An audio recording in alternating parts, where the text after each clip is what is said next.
24 ঘন্টার মধ্যে চুরি যাওয়া মোবাইল ফোন উদ্ধার করে প্রকৃত মালিককে ফিরিয়ে দিল পুলিশ।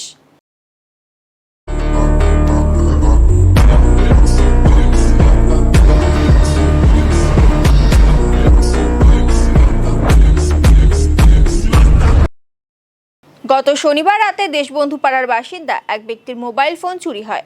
ঘটনার পর রবিবার শিলিগুড়ি থানায় অভিযোগ দায়ের করেন ব্যক্তি। সেই অভিযোগের ভিত্তিতে তদন্তে নেমে গতকালই মোবাইল ফোনটি উদ্ধার করে পুলিশ। এরপর আজ ব্যক্তিকে থানায় ডেকে মোবাইল ফোন তুলে দেওয়া হয়। চুরি যাওয়া ফোন পেয়ে খুশি হন ব্যক্তি। অ্যাকচুয়ালি ঘর থেকে এটা মিসিং হয়ে যায়, তো মিসিং হওয়ার পর আমি এখানে এসে ভার্বালি এবং রিটেন একটা কমপ্লেন লজ করি কালকে। তো উইদিন 24 আওয়ার্সের মধ্যে এখান থেকে অত্যন্ত ভালো রেসপন্স আমরা পাই এবং স্যার আমাকে ফোন করে ডাকেন যে প্রবাবলি আপনার ফোনটা রিকভার হয়েছে। তো আইএমই নাম্বারটা আমরা সঙ্গে সঙ্গে স্যারকে পাঠাই এবং স্যার ভেরিফাই করে দেন যে it is our office mobile phone.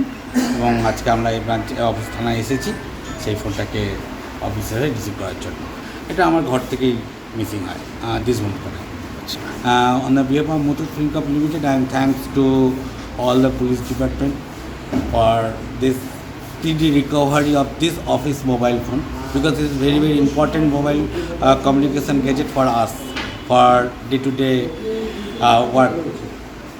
So I am thank you for on behalf of my team and on behalf of all the Muthoot family for this speedy recovery. হ্যাঁ, মোবাইলের সমস্ত তথ্যই আছে, ঠিকঠাক আছে, কোনো ডিস্টরশন হয়নি।